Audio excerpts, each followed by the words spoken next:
Muy buenos días con todos.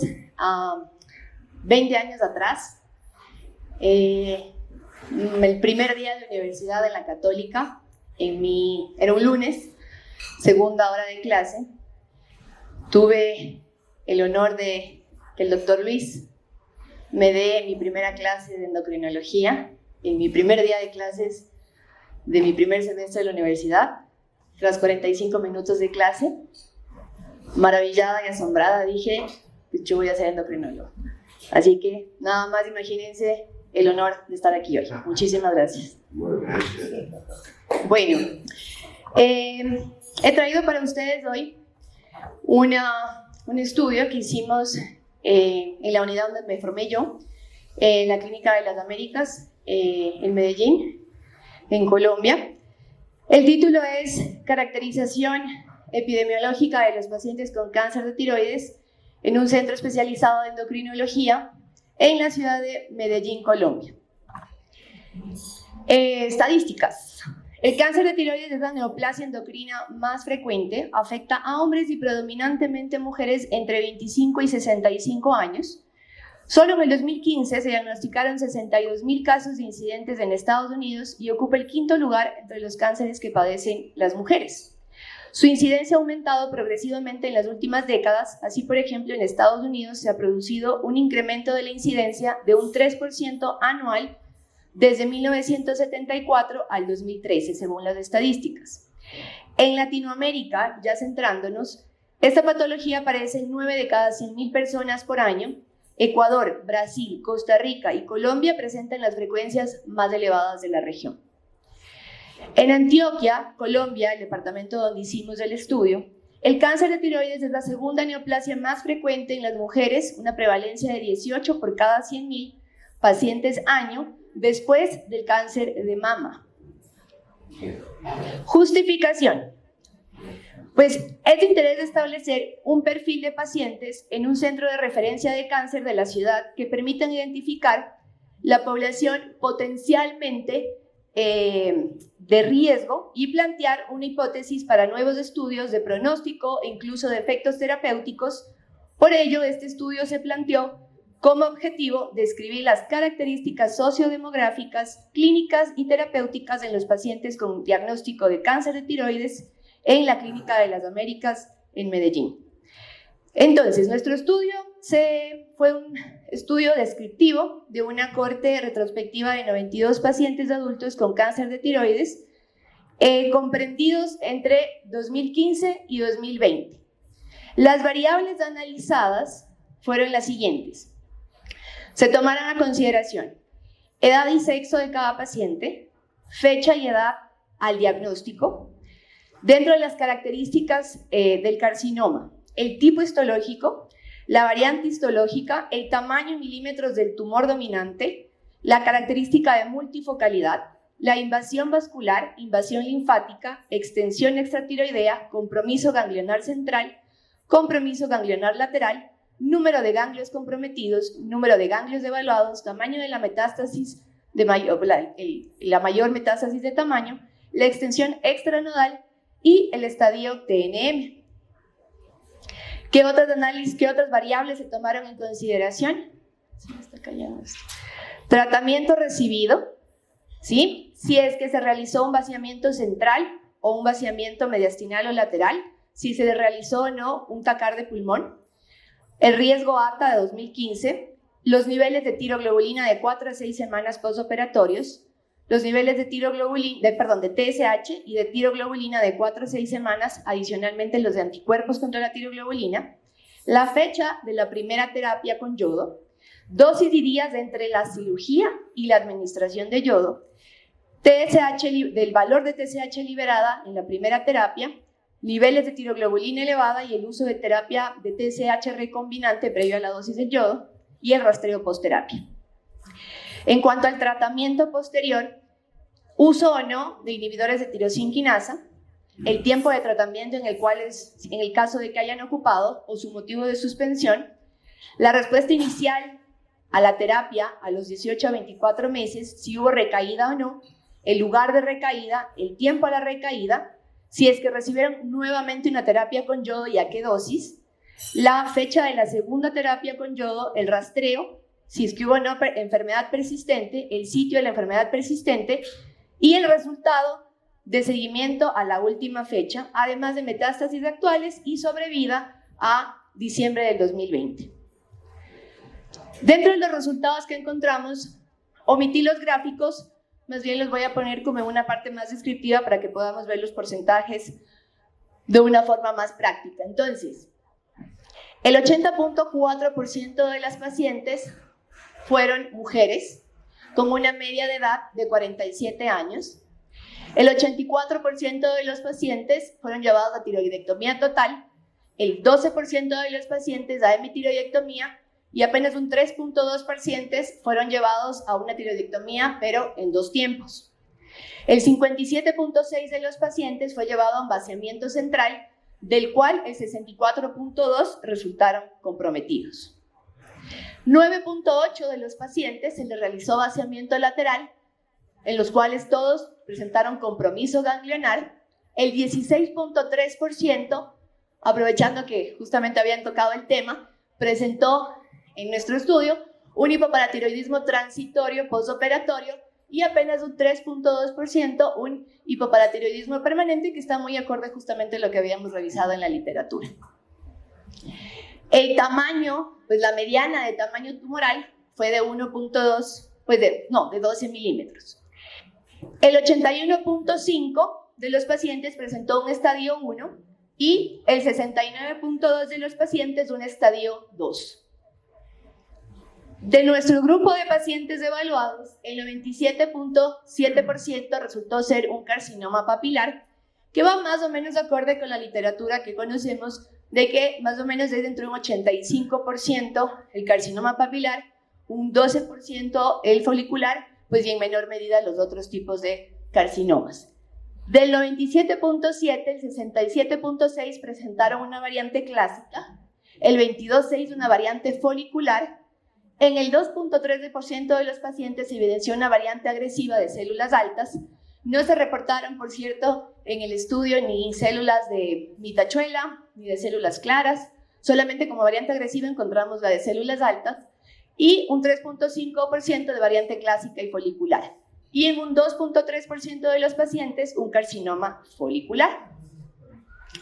Dentro de los resultados también, el 38% de los pacientes, es decir, más o menos un tercio de los pacientes, presentó multifocalidad, el 19.5% presentó extensión extratiroidea mínima, el 16.3% extensión extranodal del compromiso ganglionar, el 8.6% de los tumores invasión vascular y el 5.4% invasión linfática.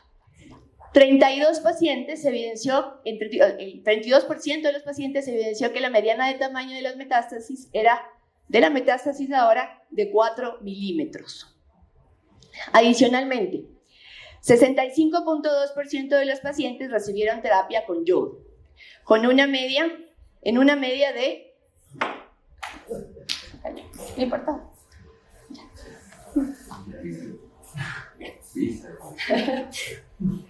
Con una media de 86.4 días contados a partir de la intervención quirúrgica.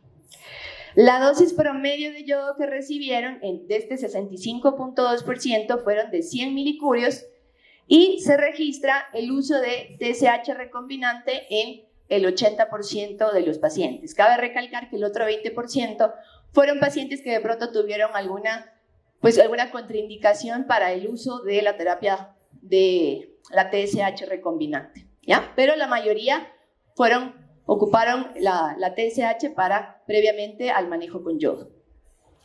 Se registra una recaída en el 18.3% de los pacientes, de los cuales el 72% recibieron yodo en una media de 24.7 meses, contando desde la primera intervención. La dosis promedio de la segunda fue 140 milicurios de yodo, es decir, en teoría ningún paciente del grupo que estudiamos llegó a dosis mayores de 600 milicurios en este grupo estudiado por nosotros. El 23.9% de los pacientes se les realizó TACAR de pulmón, de los cuales 45% obtuvieron un resultado de compromiso positivo.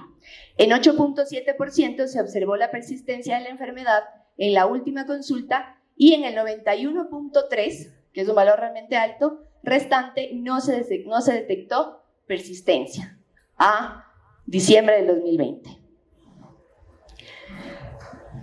De aquellos que quedaron en esa persistencia de la enfermedad, hubieron un 50% a nivel locorregional y un 50% a nivel pulmonar.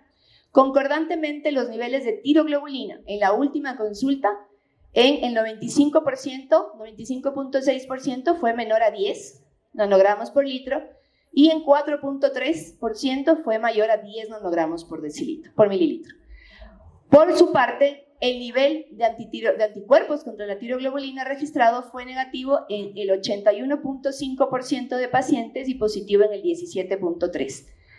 Otra cosa adicional, ninguno de nuestros pacientes recibió inhibidores de tirosinquinasa como el sorafenib, ninguno cumplió criterios.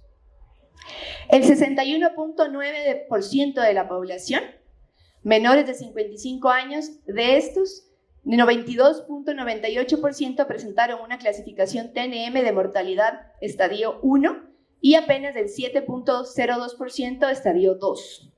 El 38% de la población, en cambio, de aquellos mayores de 55 años, el 60% presentaron una clasificación TNM de mortalidad estadio 1 y el 40% un estadio 2. 62.8% de los pacientes fueron clasificados como un riesgo ATA 2015 de baja recurrencia. Y aparte de esto, 23.3% de riesgo intermedio y un 14% considerados de alto riesgo. ¿Cuál sería el análisis entonces? El aumento de la incidencia en nuestro medio se muestra en relación al incremento del carcinoma papilar, que llega a ser incluso hasta el 95% de acuerdo a nuestros resultados, mientras que el carcinoma folicular y pobremente diferenciado permanecen, se podría decir, estables. Estos hallazgos coinciden con los encontrados en otras poblaciones que también confirman un aumento de la incidencia del carcinoma de tiroides casi exclusivamente debido al carcinoma papilar. En todos los estudios realizados hay una tasa mucho más elevada en las mujeres que en los hombres, con una proporción alrededor de 3:1. En nuestro estudio incluso llegó a ser en una relación de 4:1. Esta diferencia ha sido un motivo importante de investigación sobre el papel de los factores hormonales y reproductivos en la etiología del cáncer. Sin embargo, por otra parte, se ha propuesto al mayor riesgo de enfermedad tiroidea autoinmune, la cual no la consideramos nosotros como variable en nuestro estudio en las mujeres, detalle que conlleva un mayor contacto con la asistencia sanitaria como factor predisponente para un mayor diagnóstico y tratamiento a tiempo. Asimismo, encontramos un progresivo aumento de los microcarcinomas que constituyen un 24% del total en nuestros pacientes estudiados con carcinoma diferenciado de tiroides. Varios estudios han puesto de manifiesto resultados concordantes con un incremento del diagnóstico de cáncer papilar debido a tumores de pequeño tamaño y en los estadios iniciales. El compromiso ganglionar está bien reconocido como un factor importante que predice la supervivencia libre de enfermedad y específica de la enfermedad en pacientes con cáncer de tiroides bien diferenciado. La extensión extraganglionaria está bien reconocida como un factor pronóstico importante para cáncer de tiroides. Cuanto más ganglios se presenten como extensión extraganglionar, mayor será el riesgo de recurrencia. Habíamos revisado también un estudio anterior, lo que hicimos nosotros la presentación de nuestro estudio, de que una extensión extraganglionaria indicativa de un mayor riesgo de recurrencia, un riesgo del 1% en pacientes con estadio N1, sin extensión extraganglionar aumentó al 4% y el 32% de los pacientes con 1 a 3 ganglios linfáticos metastásicos y más de 3 ganglios linfáticos metastásicos con extensión, respectivamente. Ahora, la presencia de una extensión extraganglionar también es menos probable que muestre una respuesta bioquímica completa. Y estos pacientes tienen una mayor probabilidad de desarrollar una persistencia del tumor después de una tiroidectomía. No se reportan muertes dentro de nuestra población estudiada a causa del carcinoma de tiroides. La mayoría de pacientes presentaron un TNM1 y riesgo ATA bajo de recurrencia, hallazgo que recalca la baja mortalidad a largo plazo de esta enfermedad si se acompaña de una estratificación inicial y un seguimiento adecuado. ¿Cuáles serían las dos cosas que estuvimos conversando con el equipo que realizamos del estudio? Como adicionales, temas que de pronto nos faltó valorar en nuestro artículo, que podríamos haber como estudiado adicionalmente. Cuando estuvimos nuevamente revisando ya los resultados. Primero, que es supremamente importante y que nos recalcan el tema de lo de las guías, es que adicionalmente a considerar los puntos de corte de supresión de la TSH, según al hacer mi estratificación dinámica de riesgo, considerarla como excelente, indeterminado, bioquímico incompleto o estructural incompleto, y tener mis metas que pueden ser menor de 0,1, entre 0,1 y 0,5 y entre 0,5 y 2, también tomar en cuenta como para futuros estudios y siempre en la práctica diaria con nuestros pacientes, lo que son los riesgos crecientes de la supresión de la TSH, que son aquellas mujeres con menopausia, taquicardia, osteopenia, pacientes mayores de 60 años, osteoporosis o pacientes también con fibrilación auricular. Es decir, siempre tomar en consideración ese grupo de pacientes. Y otra cosa adicional en nuestro estudio, que pues no disponíamos nosotros del test molecular en ese momento, pero de acuerdo a las guías que se recomendaría, que hubiese sido óptimo poder estudiar en nuestro grupo de pacientes, que aunque no se recomiende de forma habitual para la certificación inicial de riesgo postoperatorio en el carcinoma diferenciado de tiroides, el estado mutacional del BRAF pues, y posiblemente otras mutaciones como las del TET serían realmente como el tener acceso a esto, como nos daría una posibilidad de precisar las estimaciones de riesgo cuando se interpretan en el marco de otros factores de riesgo clínico patológico, como para poder hacer estudios a posterior. Este es el grupo de mis profesores de Colombia que me ayudaron como directores del estudio durante mi formación en la Clínica de las Américas, las referencias bibliográficas. Gracias.